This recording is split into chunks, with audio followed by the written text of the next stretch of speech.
Hello, my name is Dr. Marc Taylor, and I'm an instructor at DelTech. This is a video I never expected to make. It's a video on academic integrity, but that's just a fancy way of saying it's a video about cheating.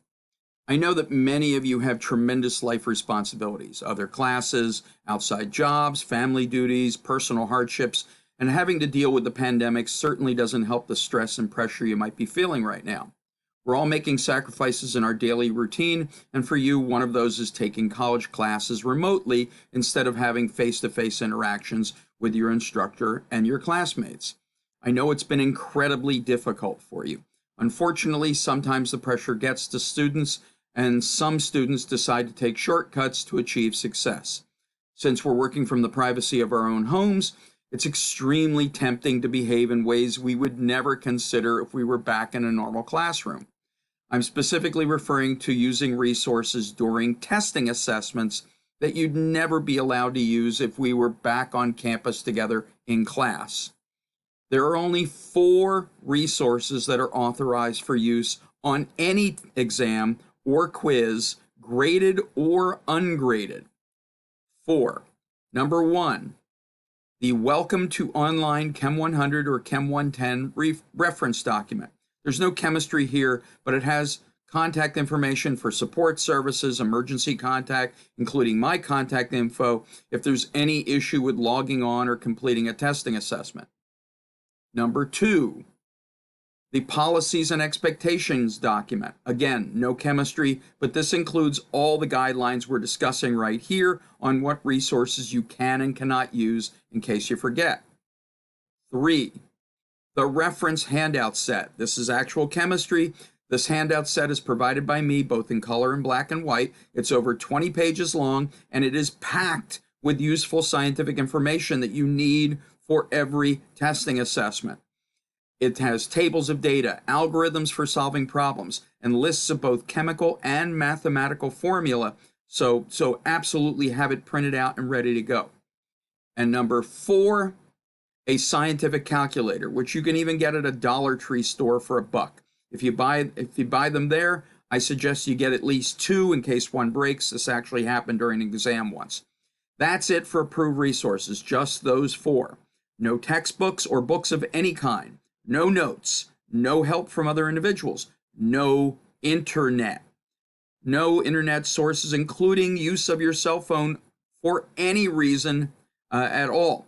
No other handouts besides the reference handout set from any source. No practice exams, no labs, etc. can be used. So why am I making this video? Well, because since we've switched over to 100% online learning, I've caught about 40 DelTech college students cheating on quizzes, both graded and ungraded, exams, the final exam, and occasionally even on labs. Each semester, I tell students that there are questions that might appear on any testing assessment that are specifically designed to let me know when they're using unauthorized resources, like the internet, like using the cell phone, like unauthorized handouts, any textbook, use of notes, practice exams, or even help from family and friends.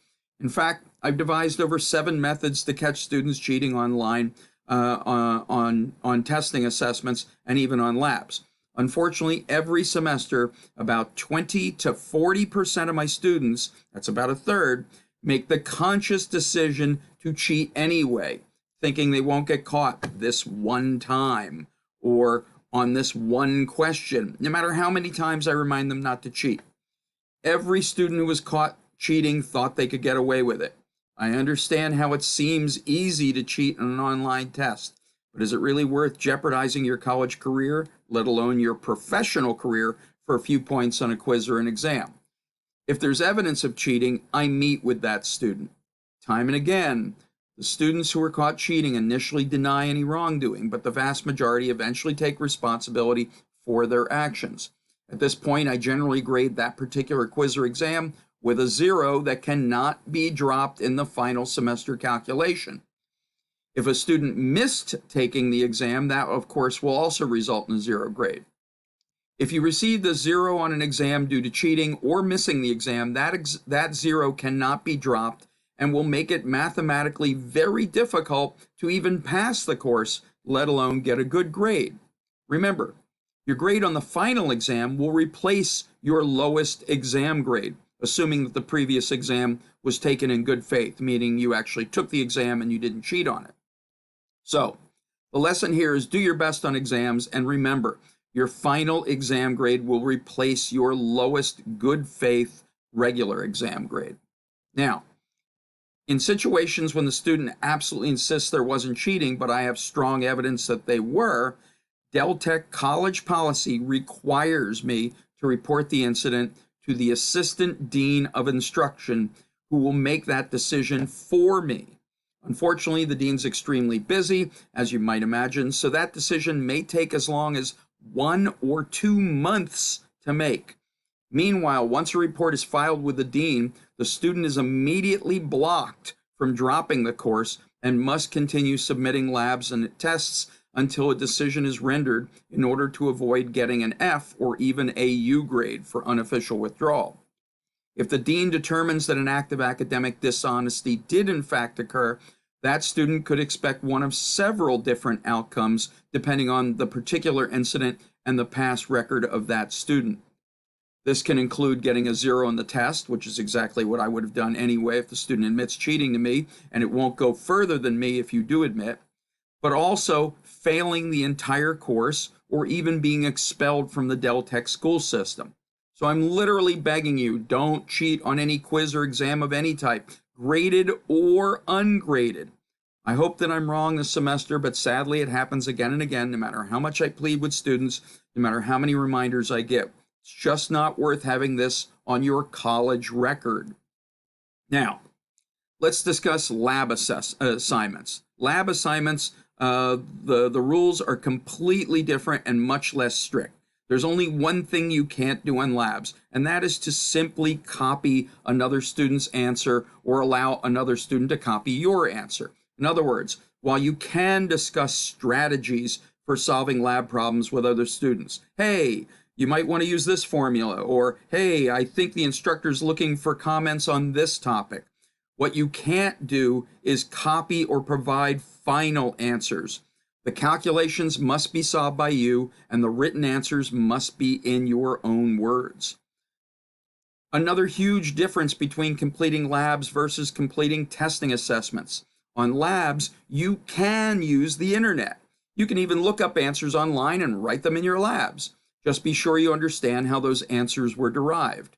Remember, the goal here is to learn how to solve the problems, not just to write down the final answer. Finally, on labs, you can actually ask tutors, including me, to help you solve the lab problems. We're more than happy to walk you through the problems that you're stuck on. Now, I don't want to get into how cheating only cheats you. You've heard those expressions 1,000 times, and I can only hope that you take them seriously now. But remember, cheating in the quote unquote real world can have much greater consequences than in school. For those of you in the medical field, for example, cheating or misrepresenting information can result in serious harm or even death to another human being. It can result in you losing your integrity with your colleagues, in losing your job, or possibly even losing your entire career. I've witnessed all of these situations in my professional life. It can result in your workplace being sued for millions of dollars, possibly resulting in the closing of that hospital or clinic or business. It's just not worth it. So, if you're struggling with the course material, please contact me by email or just come to office hours or see me at the virtual tutoring center. It's my job to help you succeed. Don't wait when you need help. If you prefer, there's several other very capable chemistry tutors at the virtual tutoring center who are also happy to assist you. If you're dealing with outside issues or pressures, DelTech provides a variety of support systems available through the Virtual Support Center at www.dtcc.edu/virtual/support. And there's a link on the D2L website. The Support Center has links for helping with counseling, mental health support, financial aid and billing, student life, technology and computer help, including laptop lending, career counseling, food insecurity, and many other services that are absolutely free for students to take advantage of. They also can provide disability support for a wide variety of situations, including some issues you might not even consider disabilities. Disability support can even result in accommodations to provide you with extra time or assistance during tests or even labs. If you're unsure, please ask. You might be surprised at what's available to you. In any case, I wish you the very best for your success, not only in this class, but in your education at DelTech and for your personal and professional future. Good luck and do well. Thank you.